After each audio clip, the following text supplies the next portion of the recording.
Hallelujah, hallelujah, hallelujah. Praise the Lord.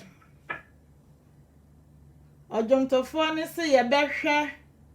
na yamfa ewiase mu nioma a moye bo. Esanse otemuafo Yesu Kristo oba na waba bebu ewiase aten.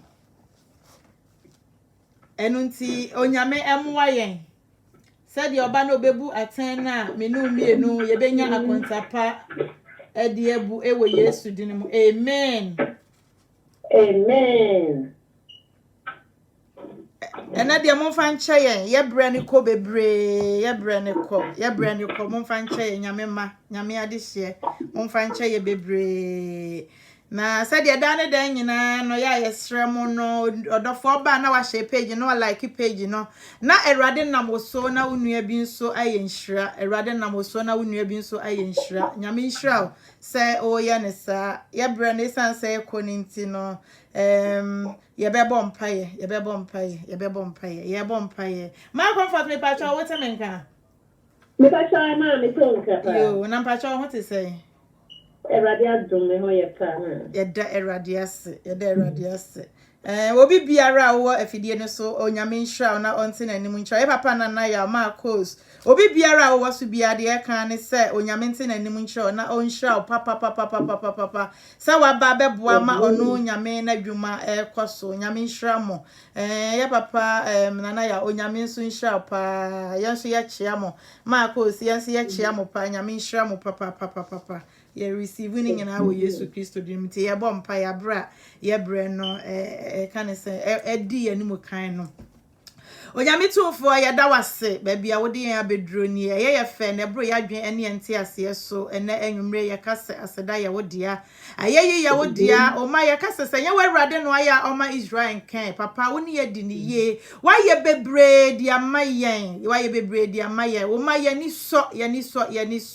ananka ye nsem fata ye wo nam adom ene ehumobro so ama enen so umoja no ama yasa afata Ebenezer aseda enkan ye da wase kwatwa mansa woda mansa ko mu wode yan yakọ wode ya ba o ma ya nte atenka bone ye ne etiefo ye ne adofo wade hye nyinara moja guso edi emu afrisane techema da bodwiem papa aseda eye wodia esansa sabre ye tu ye ni hwe ayaresa bia ebinom te won ho nam yawo oh papa ye mpai bone se erade eya no enye se bia ye de ye chiri nanso so na ye wadom enu nti ye bom pa ye esre utumi ene wa hoden ompa obi biara sabre wate ne ho nam yawo papa wasem ewotumi wasem etumi ade nyinara wasem bubu wasem dwiri ebere ni doye mu so wada fie so wada yaresa bia wasem enkwasa obi biara yare baby biara obi biara wa pen bi ha no erade yesuma wutumi ne wa hoden se enyi obi biara efri ni mponkyire mu ewo Yesu Kristo dine mu erade wo manso so erade wasama ebei emeyi yemfri yemponkyire mu emeyi yemfri yankona namu ya manne nyina mu ma wasemra wotumi so ma wasemra wani monyam mu erade maye akoma foforo se ebeye betumi de tie wasam ni ayasam ne yefo ni anya tiefo na ada ye ho ye da wasigya wokra biara wabehie mu ha se ehye wonsa se erade ma wasam nya ye ho nsankyerene na asiyenye ewo Yesu Kristo din mu abra ye to yensa afre wi yenim se minyankopon ma bankese se de wo ba ye se wo bese obonefo ni nwuma no yenim se na nwumre nso wasa ni nwuma nyinara ama wadi nkonim ama wo manso ebi aka wo yen ewo Yesu Kristo din ne yebo mpaye amen. Amen. Yada erade nyankopon ase ye maame Wendy onyame nhira bebre Wendy akoto onyame nhira na wonte na nim nhira ye maame ama yeboa onyame nhira na wonte na nim emfa nhira obi biara wo so bia onyame akoa onyame nhira bebre na wonte na nim emfa nhira yegusua etoa yedwumadie ne so nua se de ye kan no oba na like page no wa share page no na erade na mo so na waje unua bi so afri ni mponkyire mu emisa ne nso ye internet no ade bia ha ye nkakra but yenim se de onyame pe eno ye yesre no erade se onkoso ana na oni ye ni mu kan onyame nkonkro na emoa ye na ba bia ode ye bekwa akoduru no nyame nhira sa oye ne sa yegusua etoa yedwumadie ne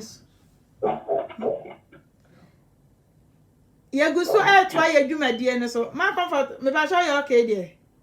me ba cha me okay na internet na se echicheti kakra na me kan na me se enenso aye yi kakra sanity ya ma me nya kwa ba bia obia nyame nhira na onse na nim nhira minister Becky unso nyame nhira bebre ene eme se ya ma me antumi ama me kan ye ho bibi kakra nti no wa antumi anka ye ho but yenim se okaye ho e was spirit ewo Yesu Kristo dinimo amen. Yes why ye dwumadie no so dwumadie no o se konkro ye nim a obi ntumi nso erade ani eno an yeguso a ye to aso no esan se erade pese ye kronkron o pese ye kronkron eno nti no ye ma me Harriet onyame nhira papa mami onyame nhira no nti na anim emfa nche bebre ene wadwuma pa onyame nhira papa wase na se konkron ye nim a obi ntumi nso erade nyankopon ani ena no Peter nwoma no ma yehunu se ono erade oye kronkron enti wase esese etwa se ye nso so no ye den ye kronkron enti o ma yehunu se ye mo ya boso Yama ya dwene mu aboso se yepese ya konkron dia yama ya dwene mu aboso na yama yani enna ho yama yani enna ho enti na ye dan e kire se ahosiesie ni ahohweso ene osutie ni ahotie emu na ye wo no hallelujah enu nti no se odafo menu mienu se enuoma bi wo ha ho se onyame asam ne ba ebetu yafo na aka yanim na baby biara menu mienu ye de ye tosini no na yetumi afrimu na ye kwa yanim na onyame asam no guso no ye den o kyerɛkyerɛ ye sanse ono na oye akwankyerɛfo no na no na ye papa David ka wase awrade tutuma na mosi ye na makwan enso wani se ye de ahoɔden ya enye ye de nyansa ne anim de ya enye ye na esu se nyame nkonkro ne ka ye ho de a na amaya sinkunim difo because na no wa kwa no wase meri nyam nyanka meri nyam yisia na bema ochiginafo no aba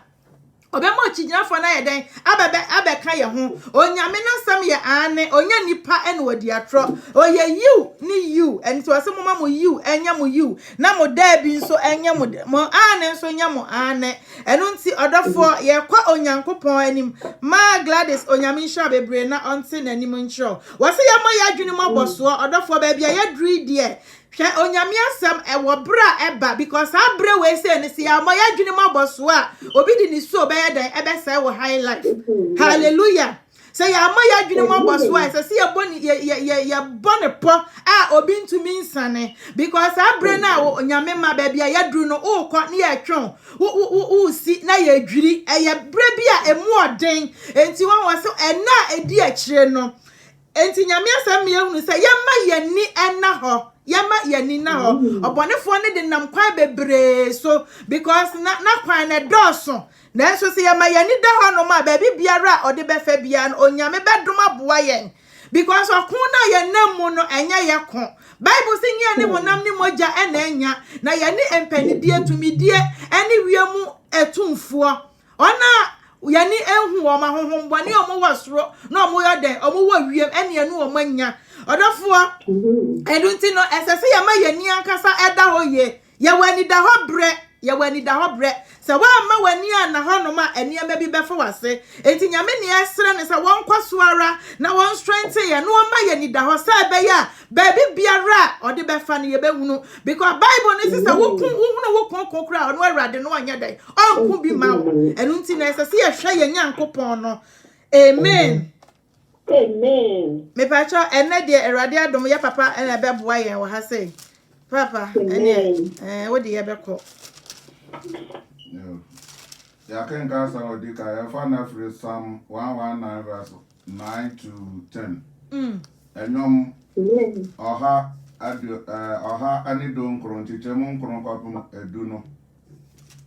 yentie urade asam we dey me say be no quick because ya di kan kra kan ha papa dey quick ase ade na abrantia adebate na kwan ho hallelujah amen wase ade na abrantia because onyame asam say yanya kronkron na dia na abrantia adebate na kwan ho na last ni akire mu say o kan sa abrantia no enye say bi abrantia nko a ababa wa so ka ho maame o ka ho papa o ka ho ekwama ye nyina because onyame asam ba ekwama wo enu nti no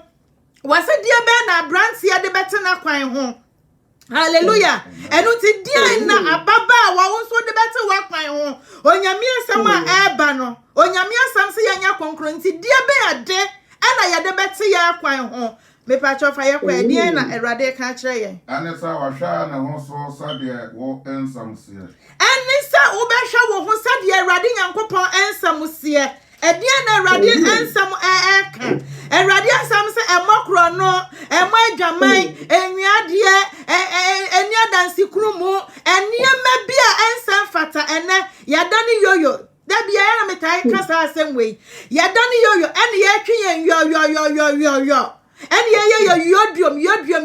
yodrum odofo wan hwe ebe kwa kodru ono na aya nyo nsampi hallelujah wase eni se onyame asam no ya de bete ya kwan ho hallelujah eyo onyame asam because wase asam ni ntino mo ho afi na se ukoti onyankopon asam a untumi enya hwe onyame asam wonkwa onyame asam bubu onyame asam dwiri onyame asam tumi ade nyina ye enti na no bible ni me hu se wase ade nyina betwam na onyame asam de entwam da bibiara da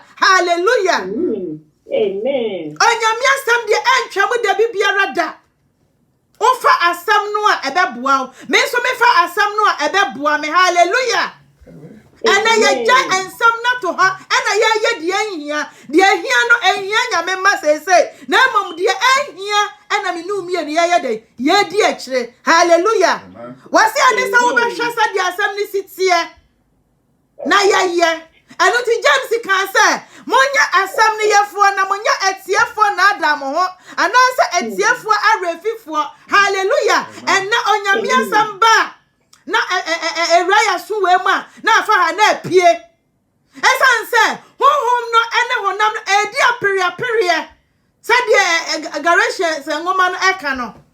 wase honam no ene honhom no edi aperiaperie enti nioma mienu eni ehia nioma banu eni ehia onyame asamba na obonefo no so de ne di aba na edi aperiaperie odofo hwan na me no mienu ye aso edi etie no hallelujah amen me pa cha yankwe madam akoma nyina me di wachi ema me mfiri wo emra ansam ho me nchiri hallelujah amen Amen. ya papa David ye na asem nie wase wono de wode na koma nyina bedi akire na ma na mfiri wanyame asem ho hallelujah amen enti na me no mienu so dia na yansoso ye Edie ena sembisa na no yendie akoma no ekwafa na ekwafa ena no nyame asam se fa wakoma nyina wo kra nyina wa hoodi nyina fa dom ye awrade me nyanko unyanko pon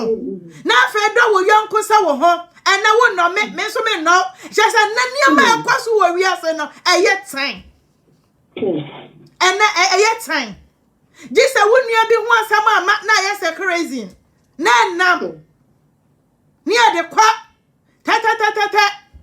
enne agidifo ne ekwaso ewayemu no eno no eni to onyame asam ba etuyefo onyame asam ba ebema yani da ho onyame asam ba odofo eba emani pasa de ya ne papa tai kan no waso onyame asam emma masabi emua na emom eye onipa eno onyankopon asam eba edema no because onyame pese ye pe enu to nam na dom ne na homa braso enam won konkro so chire ye enti eba ne etumi free mu a na aboa ye ye free mu so dia no dofo ye gina de ye gina esan enne nyame ma akoma primu niema ensan fata me fa nche no me ne nkasa da esu ye nyina ye ti nyame fie ye tia wanyankopon asem nanso wase asam ye ne de bete ya kwan ho hallelujah asam ye na beboa ye asam ye na waja to we asam ye na meja to we onipa ba onyame asam na wapui onyame asam na wapui edie biem na ye de bete ye ya kwan ho because asam na beboa ye no asam na wonim die asam na wanyansa no me no mienu na ye wantwetwede ana me no mienu ye pempem ana ye di apinisie onyame amoa ye no ohu ye mobo onyame moa ye papa amen amen me pa shokwe Honestly, if I go Hebrews ho. okay Hebrews chapter number 12 verse number 14 Hebrew 4 mano etidu mi enu Anama kwa fa to be kasa ansa ne akoya nim Me inko enim ye. yo mate ase money enipa enyina entam asumdwe hallelujah ane ahote a obi kwati a orinhunu awrade no hallelujah amen moni ni panyina ntam asumdwe enne enipa ntam asumdwe ni ho enne saka ena ekwaso enne asumdwe enipa eni onipa ntam enne niema ensan fata ena ekwaso onyame mamu enne niema ensan fata niema enisi ebodin eno na ekwaso nanso wasenka asumdwe a obi nkoti enye huhuhu enne me no mi enu huhuhu wasese huhuhu kan say huhuhu ni jaya akekeke no so obejai Amen. enne unua eho asem na hye otim ena huhuhu nanso so no wasenka ye ni panyina ntam asumdwe a huhuhu biara enye de anim onyame amuwa yen because Yesu Kristo kra na asumdwe ene wode baaye wasinya de awiase de ma no but na me no mi anu ye de awiase asumdwe ena me no mi anu ye de nante enu ti ye mpa asra asumdue osoro asumdue na sakasaka enimu no osoro asumdue na yebema yeminu mi anu anya woto no enne onyamemma a yekwatena onyankopon fie enne unua bi enini nua bi nkasa onua bi ne onua bi manso eniema ensem fata eniema enisi e bodin e wo onyankopon fie no enne eno na ye bodin eno na ye di eno na ye di dware eno na ye mu bibi biara ye be ye dan ne atumi abrabo kronkron wase na se kronkron ye ni ma obi ntumi nso awrade ani ene na che se enya de a ye tumi nso awrade ani enti awrade mu ya ne ntumi nso nani wa bra ye ne ye nua etna se asumdue mu no wa kasa busa wona misumi musa me ho edi asumdue ana wo ho nanso Yesu Kristo se asumdue ana wode ma yen nanso enne asumdue na wahene enne asumdue na wahene last week ni amaame ka hwese de Zakio wa say Yesu na wo hia no no wase Awurade samedi nkontompo aji obi adia me bo ho prenan prenan no eyedie ben na anya easy na susu na na sawe unonua bibi wa ha ye beset so na dia asumdue beba no eno de da bida yentumi mama to aso wo ho no ma komfort to aso wo ho ne afa yenko yanim amen o se yeni nipa nyina ntamunye asumdue sa na asumdue no ebeda ne atumi ya asumdue asam na no no ye daye pem ampa na yes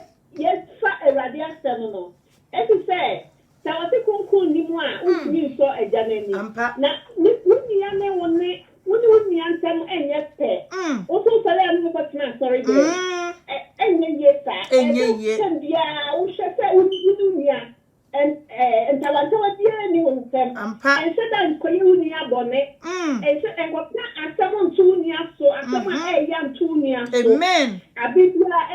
se unia no kra ya obi a wa ya bone kra no wono na se bia wo hia mu a wonsen na wo ba wonsen a eka wo bia wo ye ma amen Sedam enya adia ebeye wunia ya you ko Galatians chapter 6 verse 7 na mo na da mo ho na onyankopon ye nti na tete sa pepepe esise dia oni paguo no eno a no betwa no kware eya sa wo ye papa wo betwa sa wo ye boni a wo betwa amen ade biara wo beye biara no wo betwa so aba eno kwasem eno ti sa wo ye wunia boni a so wo se de wo ye no no so wo benya ho akatua ampa eno ti me ye se dan kase ye ni abone ye ni bibia ma na ye ya se ye ti ni ye ade a ye so da se benya mfato afiri ho amen se wo bua papa wo betwa sa se ye ko ewia ti fomu a ye mpia ma ne mo ye nananom omudia abapa ti se koko koko omudia wo bedia no kra no ense wo enjoy ni kese yampo enjoy kakra bia enten wo fi ho na aba be di wo bansem yes wo banu so be enjoy na ka so di wo no so bansem endi sana yeso nyame ma so ya ye amen ye timi eye adepa ai ebe so Awurade ani a ekwo ye maso empa and ekwo ye mamo so because Bible ni say ojudi ni mapabia ni ha na sefu asesa sa ubetwa ababonia ampo eno ti say ye hwe ya akwan mu ye amen na ye ni mu ntem nyina ye friend hallelujah wo ye wunia no that bia wo su betwa amen wo ye wunia boni a wo su betwa that bia no se wo obi anya boni kra na ebeba wo maso sa that bia so wo atemu wo kobu ya to boni bia be ye bia na da wanimu wo kobu ma so nsa amen ti certain bia ye ni amontam ne fine se ade sa se dey kra ye ni try ye be ye na ye should nya ade a ya nse obi se be ya obi su kra onya ade a ya nse ye amen ya bibia nyankopɔ se why ready se ya ye ready see a bed sum erade na and yes yes nya ahofama biara nya dia eja ne pe ye nchi ahu nyina mfiri boni ye ni amu nyina ye ni nipa nyina nsam ye pe amen ya that dia ye benya kuntaka pe amen amen ma comfort onyame nhira wo papa die woni pa ubeguo no eno a na ubetwa bi eno no eme se ye nya hunu saa de no ahu se de wo kan no se ukodua bayira unkotwa bode da bibiara da ana wakwa akodua ma konsisi nyame nhira wo papa ya mame nana ma so nyame nhira wo papa se na wo so ama ho kwan na onyame asem aba ama onyame nhira papa nyame nhira obibia wo ba na wa like page na wa share na erade nso na mo so ase money ni pantam asumdwei ase money ni pa enyina entam asumdwei ene ahotie obi kwatia ori hu awurade obi kwatia wori hu awurade sa asumdwei no obi kwatia sa asumdwei no se wo kwoti sa asumdwei no a wo hunu awurade awurade na ye hwehwe no na wo ye kronkron na ye pese ye kwa no ho no wo se wo kwoti sa asumdwei no a wo hunu awurade wo hu awurade eno nti no o se ye mamoden se be ya ye nkwoti sa asumdwei no enti awurade muwa yen na ye tumi ni nipa nyina ntena asumdwei mu because wo kwoti sa asumdwei na wo se ene wo hunu awurade ye nsusu ye pese ye hunu awurade ye pese ye hu awurade eno nti wode nasam na kirekire ye nyame de nasam na kirekire ye se asam no ebe na me nu mienu ye fa na ye asam no ye fo ni anya tiefo na ada ye ho de a eno de odofo me nu mienu ye be dai ye be hunu awurade eno nti no wo se saka wa me ne wo mienu ntam a me nu mienu ma kwanfo se saka wa me nu ntam a enya de a ye be hunu awurade eniema bia ensem fata wo ho enya de be hunu awurade ya kwa ye be nyina soso ya buta ye ne se ye be hunu awurade because we di kan ahye ye mbo wase me kwanu makosiesie baabi di amamo na se me wi a mesa ma ba no ma ba be fa mo ade mu akọ wode niema bebre atoto kwan mu ade amayen wase woni de ne tiri mu pa anya bone na se no I don't know sadie na gidifuo onyame ma sadie ye nje se me hu sadie men ka no kura eno kura de esa ye nte ye na ye bobonua ade agu ya sumu na amam de ehia no ena amam ye di akire de amwa ye no na amam no de wo be o kire ye nse ye kwatia eno mom de ye mfa nya hwe ya ye ne se ena ye dia enti wo kina nso so no ebeba ade amayen ma me papa odofo a minu mienu ye wa fidie so enne enya ye dia ene ye de wo kina wa ye ho ye nim de o kina ebesie se asumdwe ani ho a Bible ni se ye hu awurade enti enne minu mienu ma minu mienu ye pa asumdwe akiri kwan ma ye hwehwe asumdwe ye kenkan kan say honhom na bana oka asumdwe nso ka ho ennioma esi ye produce no waka ade agu ho but eno de no ye mpa akiri kwan onyame muwa yen onyame ntina nim nkyira yen onyame mie yen ni kwa chiri na ye huni e wonyame pese wo kire amen because wasi asem nyina wi ye ne se suro nyankopon na di ne mransam no e ba ne so okay kan Christianity 12:13 no a osankafo asem nyina wi ye no asem nyina abotaye ne se suro nyankopon a odofo e bedi ne mra ensam ne so na so sansa ye suro nyaminti no ene ye suro nipa de nipa beka de nipa be ye eno na ye suro na awurade ne de eno na pa munya akukoduro kan se na ye ntie nipa na se ye ntie awurade hallelujah amen ye ntie nipa ana se ye ntie awurade wase se me de se metia onipa de a na menya Yesu Kristo akoa odafo me yentie awurade ne ma ye me no na awurade kasa ya te ne ene ye me awurade ti awurade kasa ya nte Awurade kasa yente wase begina koma na chipro no bom se wo be hini mi a me no meba be hire mu na me no atonsa adidi yese Awurade begina ho agina ho yasam yen no opeso obeboa yen yo yen eno obeboa yen ono oni bibi papa bi ono wo ohia hwe me no mienu ene ye yamobrofo me no mienu ne yamoboa esese Awurade wo so oba begye ye because ni anke yanka ho na ke wo kuro na chiri ade da fichire bia na etese yen konkwansafo bi ne yen boni ayefo bi emma ne yen nanso papa ye hu ye mobo odumfo ye hu ye mobo aba begye yen nanso so wanyina achi no wasese ye amasumdue ama ye ntumi hu Awurade enti odofo se na asumdue ni ho a hwehwe Christ na me so me hwehwe Christ na masumdue aba yani ni penyina ansam na yetumi ehu Awurade no na Awurade ya pese ehu ni wono wa free ye ncha wo bompa ye kro be den na watie hallelujah Awurade mo ye ewo Yesu Kristo din mo amen amen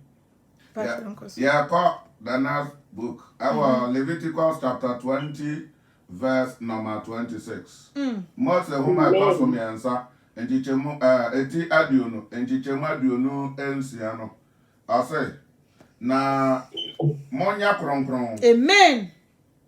monya kronkron amame efrise me Awurade me ya kronkron na bayimo afri aman emu sa monya media hallelujah amen ya mame nana ma onyame nhira ya nyina from enne ya mame se enne wa sacha na dwuna afre enne ya nyina ya sacha ya because onyame asem de ba da ne da nyina eye ade foforo e de ma ne ma da ne da nyina ye tinyame asem na so no da bi ohanom a onyame asem ne ba na abaye bibi foforo e de ama onya nti na ho so onyame asem eye foforo anopa bia wase monya kronkron na Awurade so wayi yen hallelujah monya kronkron amame na chese me no mie no kronkron ye no wa hu se ya kan Peter ho no wase de monya kronkron fi se me Awurade me ya kronkron na ha so wase de se de mo so monya kronkron enfa mame hallelujah every se me Awurade me ya kronkron wase repeat wa ha biem monya kronkron fi se me Awurade me ya kronkron hallelujah amen ewa abrabo nyina mu Peter ho ne de wo de kan ho sa enioma nyina mu enne busa wo ho na mi so mi musa me ho ye kakra ni aye kakra ye kakra enne enipa ahwehwe animu enioma ne ye de enipa be hunu se ye kronkron ye free ye ti so wo se ye na ase ne de ene de ye akade akada bia de ye kan no akade aka de obi hunu no Awurade na se ye nya kronkron fama no enu nti no de asase ye no ede bia ne papa ka wasi inside and outside hallelujah but na ye feel say ye outside ni wie ni aka de eno na ekoso wonyame memo ene ne ma me di kan kan no ma ye ndada ye ho ma ye ndada ye ho na wo hia me a ma ye kronkron bibiara kire se me ye kronkron from head to toe hu bibiara okramoni si me a menim de ode sen me na mmom no akade aka de aka ne na hia ye produce de honhom na ba no se de no ka ho de a na ye wie peye hallelujah amen se ye de no ka ho de a odofo enhira ne ye se wie peye Awurade se ye nya kronkron enfa ma no ye nya kronkron fa ma no enami no mie no kronkron ye no eye ese de ye nom adunyo nwunu bi eye no that I can was ye bra we say ye bra eye very easy for us see e be search ya dwen because one was say ma wunu nua no entam mra sumdue e bra we me no mie de betumi ama na ba sumdue adan because eniema bi a ekwaso na enye no se ye jamu a wo jamu na me so me jama e be boa yen hallelujah amen na so no eye se de ye nom e se chloroquine o se e kan se ni ba kwa bi eye ya nyonyo kwini yo mo ma me eye ya nyonyo na enu nti ye ntumi nya enti da na Awurade enam na dom na humobro so na otu yefo no oka yenim na okasa de kire yen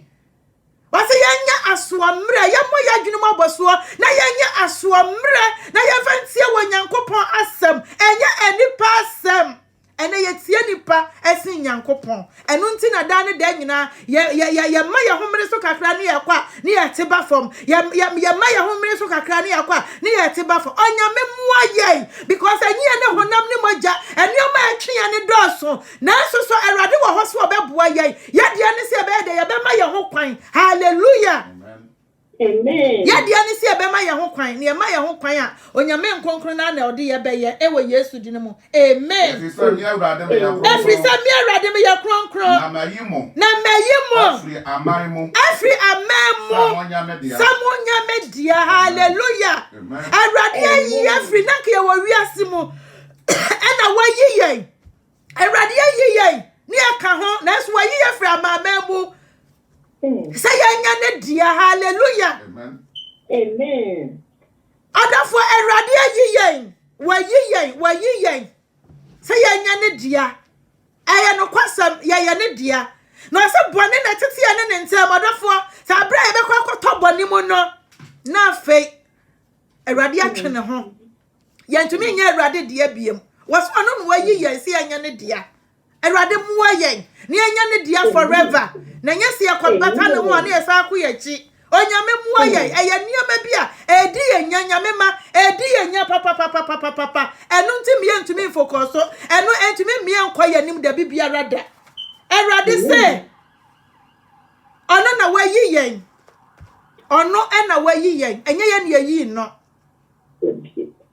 okay kan John ho no wa se wono no wayi yen enye ne yi no se yenkwa ne yenkoso aba na ya ba na ye de atena ho ene abaso no yentumi nso aba emfa nhyɛ Awurade nyankopɔn di animonyam Awurade mo ayen ewe Yesu dine mu amen fa hwɛ yenkoso ya kan Roman fo ahoma no etia eya dumienu etia ya duns 16 17 sorry enye hwɛ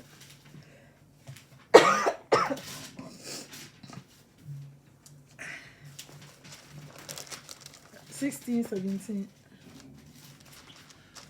Roman for man eti duns and titemu dunson ase nanso anuanom metumofo say mon carry one wade empapa mu ba eba na woto sentedua no hallelujah the sign church the sign church no amasuya no na montwe mo ho emfiri won amen amen wase otuyefo Awurade nam nakoa so odam nakoa Paul so say otuyefo say yen carry one na wade nkyerɛkyerɛ basabasa no wade papa mu eba na watu sintidua no hallelujah na watu sintidua no adisa enkyerɛkyerɛ papa no hallelujah amen dia wanya no adafo carry ebia wo di sofo bi na ase woni yanko bi na nam woni obi ose so na hwe wana wade papa mu ba ade ba be sa eniama papa bi a wanya no eno nti ukenkan adisam nwoma no a wase dia wanya no so mu ye no obi ahwe wa botre hallelujah amen wade ba be sa dia wasua no adafo ene nipa bebre ye ho kononko kaya ono a wansoa obi susuwa ma ne kwan ema ne nsoa wase carry wa mo hwe wana wade mpapa mu wana wade nkyerɛkyerɛ bone wana wade nsɛm bone wase hwe no obi afa nsɛm hunu bi anfa na adawo esansa enkomo bone sɛ wɔ brapa obra papa na wanya no obi de ne nkomo bone e de bɛsɛ wo hallelujah amen wase mo ntamo ho emfiri wɔ ho mo ntwemo ho emfiri wɔ ho carry wa mo na hwe wana wade nkyerɛkyerɛ bone wade papa mu ene papa mu de eya niama bebre asofo de papa mu asofo ma be de papa mu asori ba de papa mu asori payifo de papa mu eniama ensam fata ana ekoso abusia de papa mu adwuma mu chasa eye ha adwene wase kari wa mo hwe eniama papa na wanya ne akyerɛkyerɛ papa na wanya no so obi di ni so ba besa wo high life odofo twe wo free na ho ewa Yesu di ne mo Bible ne sesa wo nsa bankum to sinti di atwa wo nsa difa to ni sinti di atwa eyama wo se wo de nsa ba ko bekɔ esene se wo di mienu ne bekɔ to amanehunu agyanim wani na beto sinti di wasi twatwene hallelujah obi biara wo de papa mu ba bia odofo twe wo ho free ne ho enkoma bane se wa brapa anhwe ye de kura wo no wano a wano no wahu se wano no wadma ne ho kwa ma ho bone bi di ne ye adwuma no sa ne ekuta no eno so so opese obeye den obebe wia na wano nyina akwada amanehunu ekronim because wano wonim se o ye adwuma de mo obonefo no wonim se obonefo ne na asoma no na so no ye nyina ye tinyame fie hallelujah adafo ye ma ye ni ankasa na ho Magwani na ho enano na Yesu Kristo asam ne sa me suma mu sa enwanten akompateku mu na wo empateku na wode wo kom no wan kasa wo dwen ho sen wo hunu ne sen me suma mu sa enwanten ademu akọ empateku mu wase monya ni tie sa aboa wowo na monya bokoboko te sa ebuburo adan na ebia ya ba beka sa o da bi ene Awurade suma ye kwa enwan mu empateku ye wild animal emwa bia omuhu papa na so no se Awurade aboa wo na wutie Awurade ne a obebie wani ama atumi ni sa empateku ye den atena ewo Yesu Kristo dine mu hallelujah amen wantumi ni empateku na tena ma wani ntesa aboa wowo na ye bokoboko wanhwe ya wowo so obede obeka enti twe ho firi wo mu esanse omoni ni ma papa bia omode ma twe wo ho firi wo mu yani ayaye ya ho sa kan say osro abafo no twe wo ho firi wo mu ma wani enna ho na nche na de obeba no waba hallelujah praise God amen aso yankoso Afanasi ya to also our 1 Corinthians chapter number 3 verse 16 to 17 I say mo ni musa mo ye onyankopon asore mo ni musa mo ye onyankopon asore dan because we said ye konkro ye ni ma obi ntumi nso Awurade ani we say na se wonim me so me nim say ye onyankopon asore dan hallelujah amen na onyankopon asore dan hote na onyankopon asore dan ehote na enemo ara hallelujah amen amen Mama papa wonim me so me nimo me ameka say me nim say me onyankopon asore dan ma comfort wonim say we onyankopon asore dan ye nyame ma ye wa fidie so ye nim say ye onyankopon asore dan ene wasa be kire mu say wonim a wo kire say wo ankasa onyankopon asore dan no ene wo ankasa na onyankopon asore dan hote na onyankopon asore dan ehote ene mo ankasa hallelujah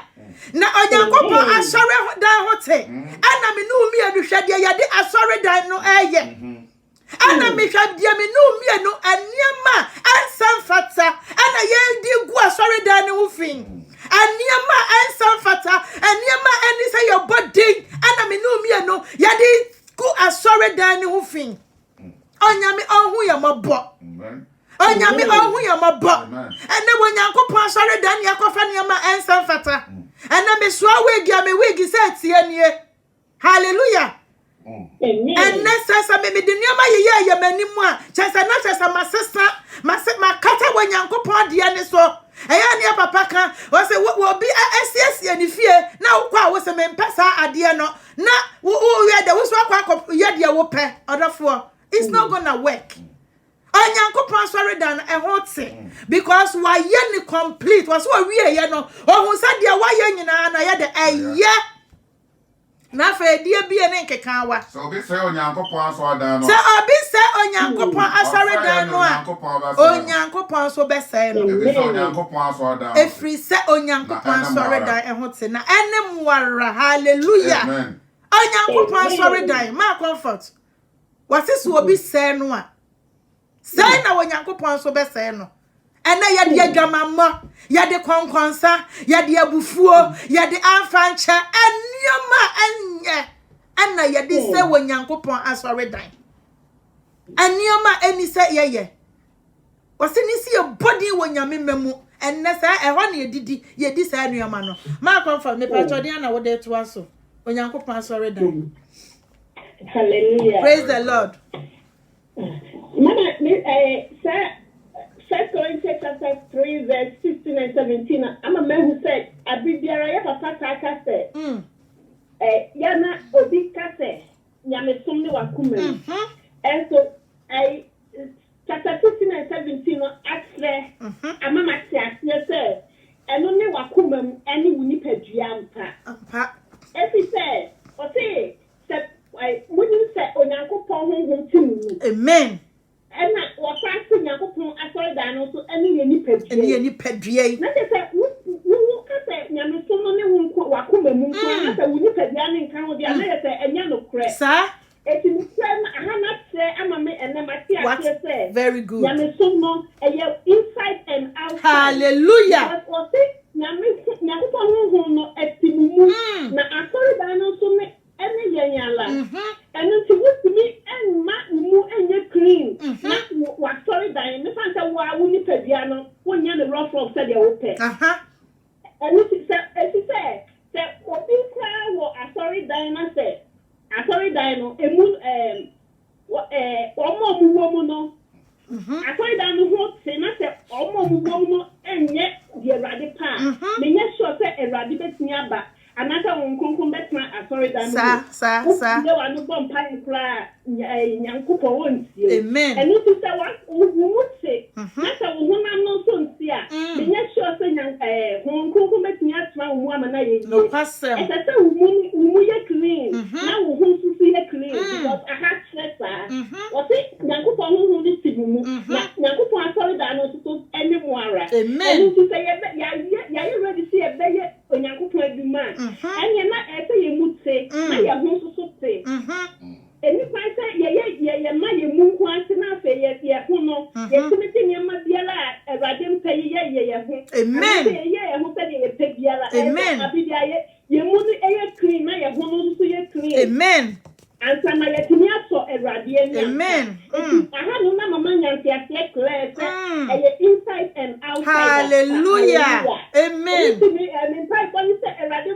Amen. And my moon say, now you're going to say, now you move at the say, you're going to bet at any year. Amen. Say to me, my point. I'm ratify your moon and my me a clean because they have plenty of woman. Set your moon one and say a clean. I have made yet. And the country, I say, that die your home. Yeah, that die your home. Yeah, you brave. And I say, a radiator, you shake. First Corinthians chapter 3, verse 16 and 17. We shall on now, who are the dear things? We shall on now. A better what you want to say, Yamasum, and then inside and outside. Then never much man who said, the apostle canon, and when they are correct. Amen. Amen. Amen. A shankas of where Rade was a net dear what say a sea papa. Say yen sama ya papa e kan no enti ne ate kwa fa nya dia ya be ma obi adada ye biem say obi be ka se ya tete kwa say obi be ka se ya ye se enya no na ye tie eno na ye kan say ye kan say Paul oka daddy won kan ho ma Galatians chapter 1 verse number 10 no eno na Paul oka no enti ya ma obi na ada ye biem ya ma obi convince ye biem and can't share say my yet kwa ubi a obesa kan e bia ukan say see ano Corinthians 1 hasa my chapter 1 verse number 10 pe Galatians chapter 1 verse number 10 I say na afei I say na afei anim yeah you got it. Ora can be no cry my can be no as a be no say anasa mehwehwe sa meso onipa ani ana is that what you say na me so onipa ni ana was me so onipa ni ana say me so onipa ni a me nya Yesu Kristo akwa hallelujah amen Amen. Was say ya da so nipa ni a. Say nipa be ka say ya tete kwa. Say nipa be ka say say dia wo siesie wo ho. Afa dia wo siesie wo ho biem. Ena say dia was say me nso nipa ni anansa me nso Awurade Nyankopon ani. Dia wo ba me no so wa yi me sa afa dia me nya kronkron. That means in the first na me nya kronkron. Enti was say afa dia me nya kronkron. Was me hwehwe nipa anim animonyam anase me hwehwe Awurade Nyankopon anim animonyam na se me hwehwe nipa anim animonyam de a ene na menya Yesu Kristo akoa hallelujah yes ya pese ya Yesu Kristo nkoa ene ne mfena hallelujah amen eno ti esese ye tie de Awurade ka was nti munim se mo yo Nyankopon so munim se mo te sa de ya ma me kan asori dan no esese abonten any can say inside nyina o dia ya say no ya pra bonten kama na why invite obi aba oba ya e ho fi puto oni pa no betra na so obekọ ansina so what you say and at the same time so no yes fi adanim fe na abonten no so a ebetwe nipa so de aba no eno so a ho so ya puto enti ma comfort na ya ka ho asem nie esen nie enti na se abonten any inside ni nyina no eye kama munim sa mo yo Nyankopon asore dan onyankopon honhom onyankopon honhom atimumu na so bi say Onyankopon asore dan obi say Onyankopon asore dan no a asaye no Onyankopon asaye eno Onyankopon e de bese no every say Awurade Nyankopon asore dan e ho se ene warama comfort ene me ya ma me hare ene wo ene ya obi biara ma cause Onyankopon asore dan ya ma me praman Onyankopon asore dan ene wo amen ya ma me na na ma obi biara wo afidie ne so nyame di hie biara Onyankopon asore dan ene wo enti wasesa wo se Onyankopon asore dan ya wo se Onyankopon asore dan ya wase sai no Onyankopon so de be sai wo sai eno obe sai wo enti Onyankopon so sai ya dia ma hin na ne yekọ yekọ amane hunu ekuro nim ana yekọ jam because ya son asore dan no wo de ahwa ya ne ya yusu no ya ne ya yusu wana wo yusu no wo de wa ya kan say wa yi hunam nyina afri ho wa se hunam no wo de niama ye brichi wani mama che say wa se ni padua no Onyankopon asore dan ana wa se ni say etu Onyankopon asore dan ya num nsagum say Onyankopon asore dan ya boy dwamen say Onyame asore dan ya de ya niama ensem fata enne Onyame asama ba ema ya wone wa say wa wo be say Onyankopon asore dan no say no Onyankopon so be de obesay wo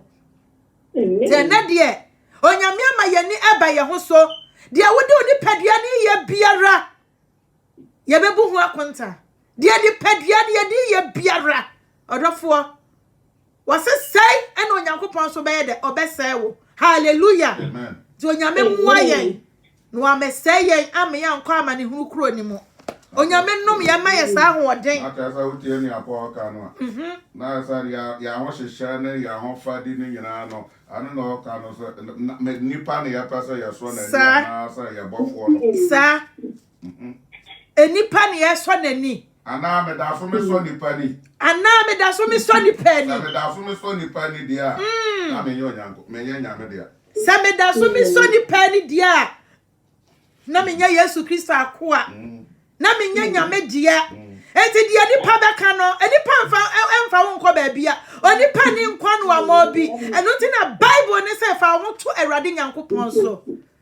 emfa wo ntu nipa so emfa wo ntu nipa so dia nipa beka no Awurade ne mebuafo me nsuro di onipa beye edi na nipa betumi ayew ma me papa onipa ntumi nya ohwe osaya no odo bekom wo twetwewa ko osai mu wo twetwewa ko amane mu na so Awurade se wa yiw wo de wa ye ne dia prekope wa yi wa fra mana memu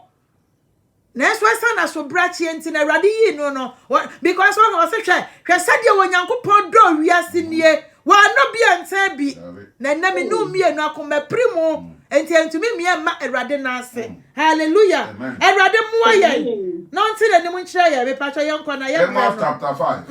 verse number 14 I say mon hwehwa papa na nya bone kwa na manya nkwa na asafu Awurade Nyankopɔn ne mo atena hallelujah amen mon hwehwa papa na nya bone eniama panyina afra Awurade Nyankopɔn ho eni bone nso so afri obonefo ne ho enu ti Bible ne sa hwehwa papa na sa mudi papa achi a why na be ha mo mudi papa achi a why na be ha mo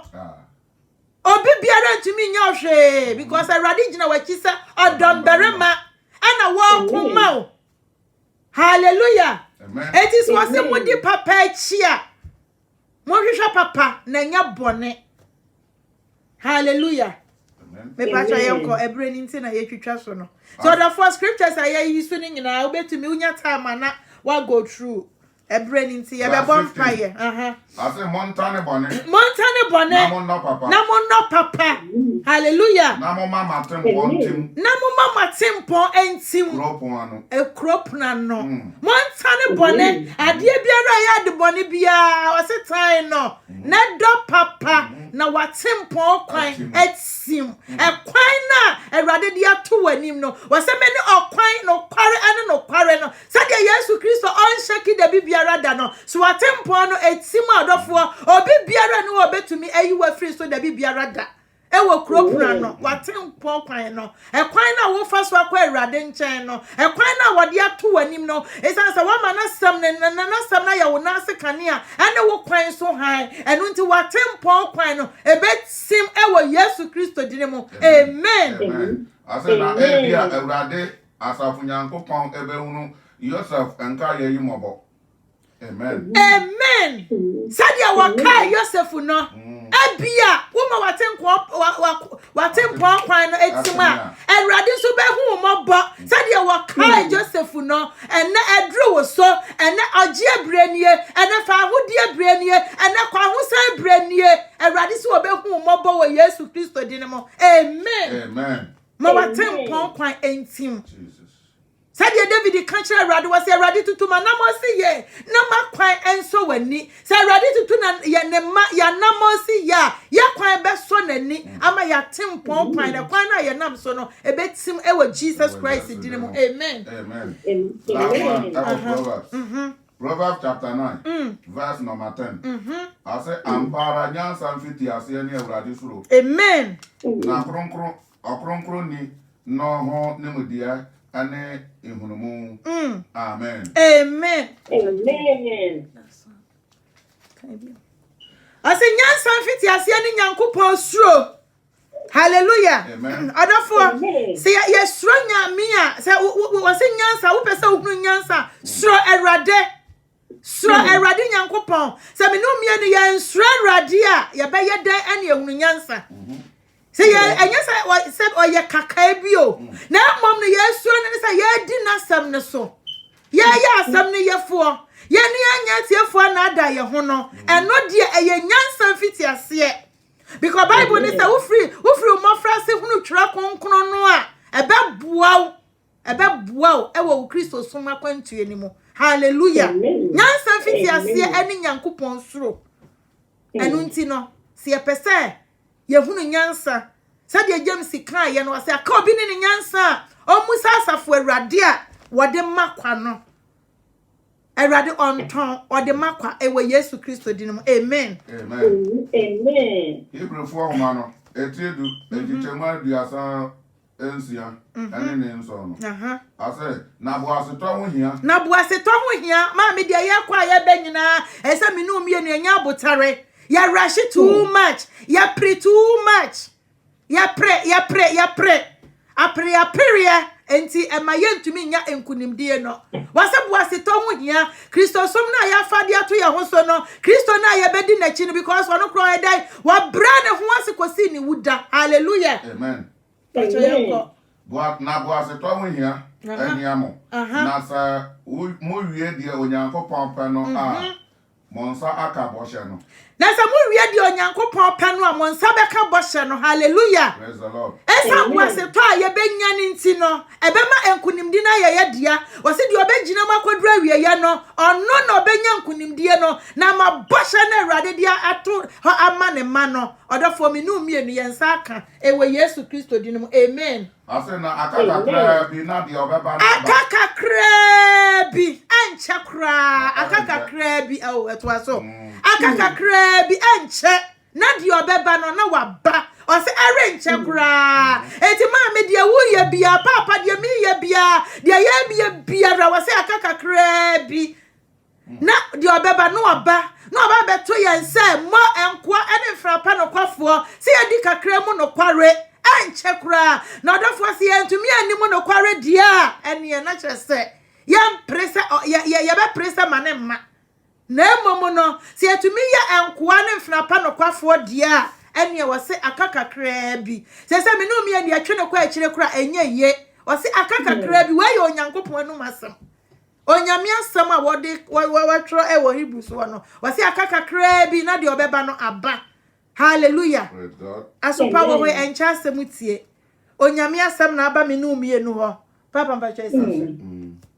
onyame asem e na aba ye ho enti ma comfort abra ye wie yi wo se akaka bi na de obeba no waba enche esanso wo de boshe bi e de to ho e ma ye de na wo de kan na ye mfa ya asem ne mra wie ye kaka me kan se o se enche na de obeba na ba na nyam sanfiti ase eni nyamesuro na nyamesuro no enche obi a wako wa woni nyansanche wo a wako school abodi dabi ana se wa wo ye peni wa wo ye ohin ana se wa wuti mu nyansan ene wa woni nyansan ene wa wusuro Awurade wa wo fa Awurade asem wa wusuro Awurade na wudi nyansan so wona wo ye obi a wudi nyansan enu ti se yetimi Awurade ni yedi ni nsam ni mransam so a ye ne nyansafo yakasa bi na de obeba na ba na se yedi nyansan na se bibi eto de ede kra Bible ni say mensuro ensuro ni ensuro eti say ni otu mu no otu che yo wi ase enu ti say eto de ede kra Awurade na kopon na ye ti mu no otu che ye nya otu che wa wo mo wi ase enu ti wo eto de ede ye den kra na ye di na tinti ya disi ya ko ya ni ma bo so edi time no no kwa o ma ye ni mu ase da enu ti ete abibia like ye timi eye nia Awurade ne pe ye so Awurade ni man se na akaka di mo mana aba na se mra ne ba na se ye timi aba ye timi twa ye timi so aba pa ye be kwa ko di ni de name ye timi ya so aba pa na se ye so aba bone na se mra no so a ye eda no ebe ye nyuro ma ni pa se ni pa enu ti dia me kaka me kaka ho ni se mo ma ye nfa Awurade Nyankopon asem no amen so ye na se me ye nfa nia Bible na kase ye ni na ye nye amen so Awurade ni ye Nyankopon ye ni mlansem no so ni nyina ewie ye ni hallelujah na de obeba na ba se ye timi eye nia efata na oba ye timi anya akuntapa akwakobu eti se ye timi anso abapa ye nya akuntapa mu ti mo ma ye nso abapa ye ni eden de le so ye yire ye ho a wotema ye nsuo no oni ye ne oho okay ye ho wotie mu hallelujah ye mu ye tiesini mu enti wonya ye ye sofa Dabida amen yes amen amen amen kaka me kan se mo me nyire ye ho ye betimi afa kodu e wo Yesu Kristo din amen amen pa ye be kwa kodru e wo Yesu Kristo din mu Yesu a waka ye ho e na ema ya kodru Yesu a waka ye ho e na ye sin kunimdifo ma comfort onyame hira bebre wo se nyansan fiti ase ase enim nyansan enya wa body degree enya wa wako school because asuafo no bebre wo hanu ma o man ko school na enso esan say wo ma ho kwan na me ma me ho kwan ma onyame ebetena ye mu a eno na be ma ye hunu nyansa because waso wo hwe nyansa bi say Awurade wo hwe nim de bi say Awurade ena wo nyansa ono na de nyina ewo no odofo onyame asem ena aba ye ho ye onyame asem mayampo onyame asem na emom yemfa asem no na yenya asem ne yefo ne anya tiefo ana ada ye ho ba bia mi se onyame be ma ye kwan e de abeduro ni because enche ye ba be bom paye ye ko zoom aba be bom paye ye 10 to 11 ya nti odofo ye tu ansa fra se bra na ene emebom emmo sa empire boy onyame hia mo bebre na onti nanim emfa nkyere mo papa yeah papa Emmanuel onyame hia papa oh epacho enipa ne yese abobodin a yentumi enko yesra mo mfa nkyere de aka ne se nyame hia obi bia na onti nanim emfa nkyere mo esanse ye brain nti no ye ne amote ye nkan eye Precious Lord Ministry asafo ena odofo ye ne mo adi nhie ye hia mo number 228 Bristol Hill Number 228 Bristol Hill. Ya maame Comfort ena mote ne nka no me ameka say me din de Evelyn. Ya maame Nyakwa ya na oka ye ho. Ya maame Becky, Minister Becky ono so. But me say bibi nti omo ntumi amma but na Awurade adom onyame akoa ye papa. Ono na Awurade nam no so a oyiyi nsem no ede ma ye no. Other for us, I will pay a chill choir and I'm a kind number 228 Bristol Hill. But because of lockdown, no, yan share down call proper nontino. Other for your share will zoom. Ya the zoom number no ebe to dra. Ya the bet to dra. 884 600 7026 7026 ye be share mu say every Saturday bia ye share wo ho no 11 a.m. ekopim 2:30 p.m. ye to answer for say woni ba bia ukọ asori a na say woni ba bia wo soma ye to answer for say bra na eni emedi ehyiamu ewo onyame animu na ubeye nhira ewo Yesu Kristo dinimu onyame nhira na wonte nanim emfa nhira say wa beboa ama onyame adwuma akoso wo ba bia wo som so a edru memenda na wonya hwe odofo ye to answer for say bra na obetumi aba betie say de ya da ne dan nyina ye papa kan no eye kwa na watie wo de asacha kwa na wo de akọ heaven so kwa na onyame ebe hira bebre na watenanim edi acho onyame hira mo se odofo beboa ma nyame adwuma ekoso ba bia Awurade be ma ye kwan a ye de ebedri ne eti ma Comfort bebo mpa ye ketua bi ne edi apon esan se ye sa dan ye ho nyame hira amen ye bompa ye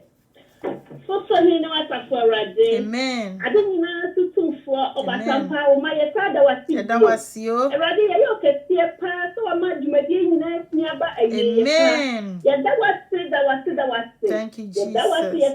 wasi amen ye fo mo ba betie nyina ra papa ye da wasi amen Awurade so se e ma o nya asemi tiere